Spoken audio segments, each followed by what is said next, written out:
Je vous présente le X1 qui est le petit frère du X Pro 1, qui effectivement reprend toute la partie photo du X Pro 1, c'est-à-dire le capteur X-Trans 16 millions de pixels, qui a cette particularité de ne pas avoir de filtre passe-bas et donc de faire bénéficier à l'image de la pleine définition du capteur. Avec ce capteur-là, juste pour rappel, on a une qualité de capteur plein format à 20-24 millions de pixels d'après nos tests. Le X1 va être 100 grammes plus léger que le X Pro 1, il va être aussi moins cher puisqu'on va le trouver à 949 € au boîtier nu et à 1349 € avec un 18-55. Le 18-55 qui effectivement est un nouvel objectif dans notre gamme, le premier zoom qui ouvre à 2.8-4, qui est stabilisé et qui a un système de moteur autofocus ultra performant et ultra silencieux.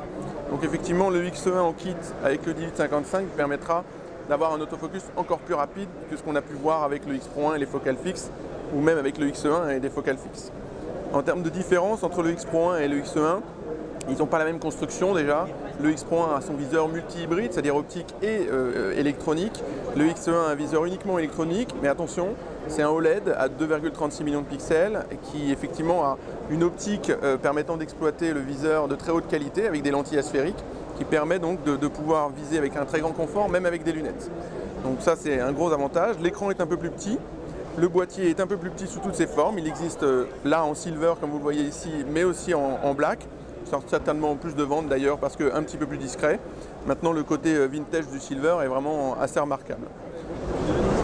Donc sur le X1, on va retrouver bien sûr les mêmes fonctionnalités que le X Pro 1, c'est-à-dire la possibilité de régler le diaphragme en fonction de l'objectif, la vitesse avec le mode auto et la correction d'exposition et bien sûr l'ISO sur le bouton fonction. On va retrouver ce qu'il n'y a pas sur le X Pro 1, un petit flash pop-up qui va permettre donc de dépanner, mais bien sûr on a toujours la même griffe flash ISO pour mettre les flashs Fujifilm, donc 3 flashs aujourd'hui qui vont du nombre guide 20 au nombre guide 42. Sur le fonctionnement général, le X1 vraiment reprend la philosophie que Fujifilm a initiée avec le X100, c'est-à-dire revenir à l'essentiel de la photographie, les paramétrages simples que sont diaphragme, vitesse, sensibilité et correction d'exposition, mais tout en laissant l'appareil la possibilité de gérer tout en automatique. Donc c'est vraiment reprendre la bonne sensation avec la photographie et bien sûr le plaisir d'une très haute qualité d'image. Donc vous avez en fait une configuration légère du X Pro 1 version X1 avec un boîtier qui n'est pas 100% alliage mais qui vous procurera la même qualité d'image. En termes de disponibilité, vous pourrez le trouver quasiment à une semaine près dès maintenant dans les magasins spécialisés et multispécialisés.